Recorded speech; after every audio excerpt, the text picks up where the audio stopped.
Hi everyone, this is Suba. We are going to discuss an ACP scenario in this video. Let me quickly read out the scenario, then we will discuss. An agile project will be delivered to a client based on a fixed price in cryptocurrency. Due to cryptocurrency volatility, both parties have agreed to adjust the scope to the value of the cryptocurrency at the end of every iteration and halt the project when the agreed price is reached. Which approach should be used in this situation? A flow-based approach starting with the smallest stories. B, an iterative approach starting with the highest value epic. C, a predictive approach with short phases. Or D, an incremental approach with the minimum viable product. So the situation is pretty simple. This is an agile project. However, even with the agility and higher uncertainty and volatility, in the scope of work, the sponsorship for this project is with a fixed price. So the company has a fixed budget for this project. And they expect that when the budget is fulfilled, then the project gets closed. So, and this is the agreement between the performing organization and the customer. Right. And accordingly, they need to meet after every iteration and they need to adjust the scope of work and expectations so that the budget could be well utilized for the project. Okay. So this is the context.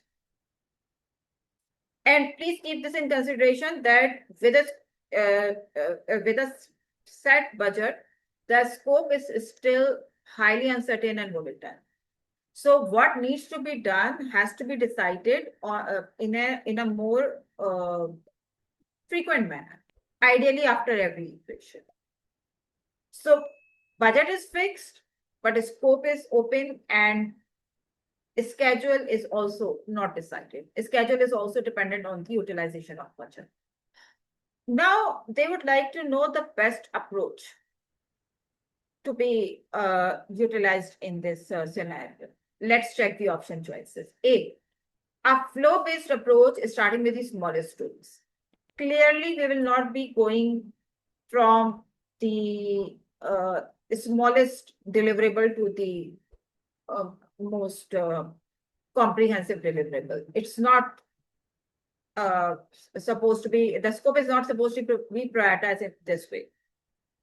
And this is clearly not a viable solution, especially when you are dealing with a high uncertain environment and you are dealing with a fixed budget project. Of course, you need to, you would like to make the most of your budget. You would like to make the most of your resources. You would like to make it more valuable.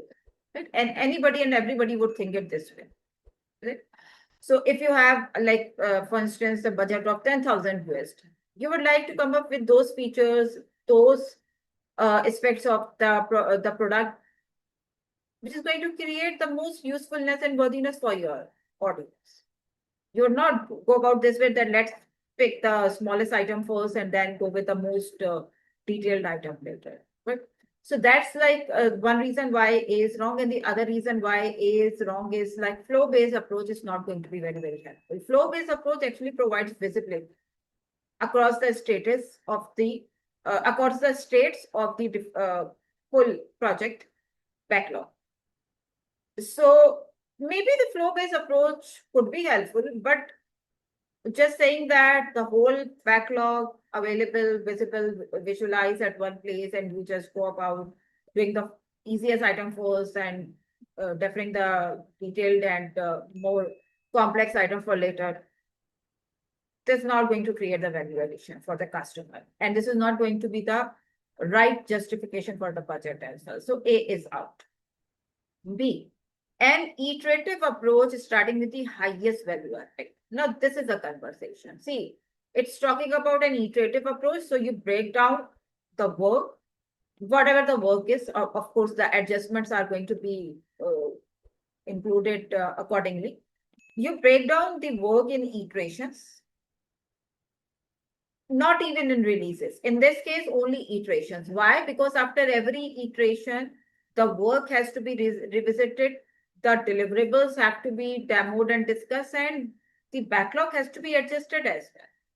You cannot sit on the revisions and discussions and prioritizations and adjustments, even like later in the release or before the commencement of the next release. No, this is not a conversation of release-based approach. This is a conversation of iteration-based approach, because the environment is highly volatile, highly complex, highly uncertain, and constrained on budget. So breaking down the work in iterations, as long the team would like to keep the iteration 7 days, 10 days, whatever is the most appropriate and viable duration for the iteration or sprint, and starting with the most valuable epics and features. This is definitely going to create the value for the customer. So you go about the most valuable aspects first, most logical and valuable features first, and you are going to deliver that to them so that they will start receiving the value of money. So this is a good choice. This is definitely a good choice. So this way, their budget is rightly utilized, their resources are rightly utilized, and they will get the value at their end as well. What is epic? Epic is like a categorization of the backlog items. Epic is like the biggest module, the biggest logical module one get in the product. Epic is eventually divided and broken down in features, and features are eventually broken down in multiple user stories and so forth. So B is a very good choice. But let's check C and D as well. C, a predictive approach with short phases. This is definitely an unknown, because this is an agile project A, and this is highly,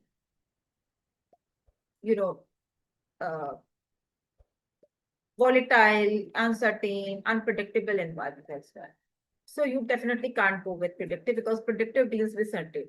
So if in this environment, predictive approach with short phases is going to be accommodated, then on what ground you are going to start the predictive planning with?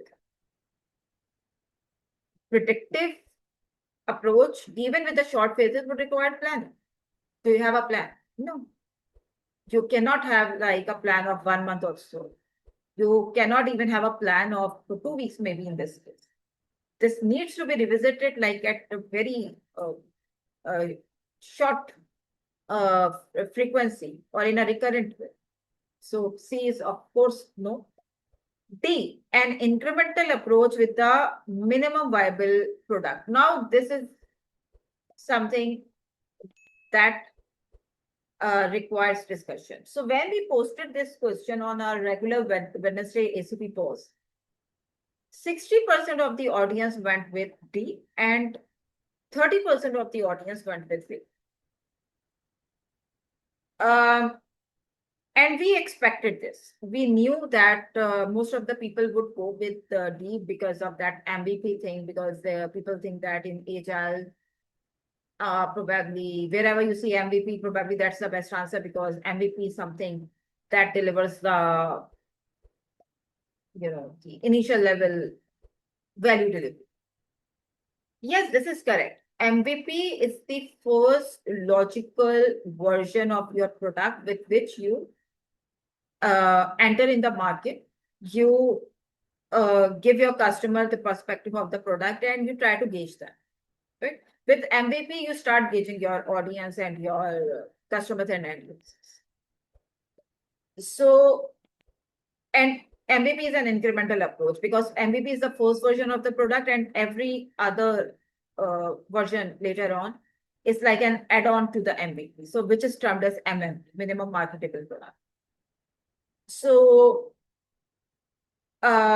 maybe people would say that in this situation, going with an MVP approach followed by the continuous increments is a good choice. It's not a bad choice. I don't disagree with that, but it's not the best choice as well. We have a better choice than D, which is B. Why? Let me tell you why. So D is not the answer. B is the answer to this question. And let me help you understand that why is the case. Yes, I know MVP, wherever you see that in choices, in scenarios, is usually the answer, but over here it's not the case. Because the case over here is the environment is highly dynamic in nature and the budget is tight. So the product owner will have to keep an eye on the budget and resources, and at the same time, he will have to keep an eye on the scope adjustments in the backlog as well, keeping in consideration that the highest value delivery is also achieved. Right? So, and of course, the changes are also going to occur a lot with the review of every iteration. The scope changes are expected because of the uh, dynamic nature of the scope as well. In this case, MVP, we can't really wait for MVP. So in this case, the client would expect the team to just uh, like work and deliver, work and deliver. MVP is usually a release comprised of the cumulative perspective of different increments as a result of different iterations, part of that release. And this client doesn't have that much provision. This client can't wait for the MVP to be released to them to get to understand that how they are going to adjust the scope in a way that the budget is rightly utilized. They would like to have that visibility and they would like to have that version of the product in hand as it is being developed. Right? So B is a way better approach than in D as well. The client will have to wait for a viable version of the product to get to understand that how like the company, the audience, the end users, they are going to respond to that and how it is going to be adjusted. Maybe by that point, the budget is already exhausted. So will they be able to achieve the maximum value? Probably not, because they don't have that much luxury. This is not a product which is like going to be continued for many years or maybe forever. MVP is the best suitable option for the products, which is like a long-term, ongoing type of initiative. And if the product owners, the team, as well as the customer, they are easy that, okay, let's first come up with a MVP. Let's check that how that MVP is helping, and then we are going to adjust the later MVPs as per the feedback. No, they don't have that much time. They don't have that much luxury and flexibility. So B is the right answer. Going with an iterative approach with the highest value epics and features. That's going to be the most suitable situation. So the most suitable solution to go for. I hope you like this explanation. Please don't forget to like our video. Don't forget to leave your feedback, and don't forget to let us know that which option you went for this scenario, B or D, and what was the reason behind. I will see you very soon with a new ACP scenario. Till then, take care.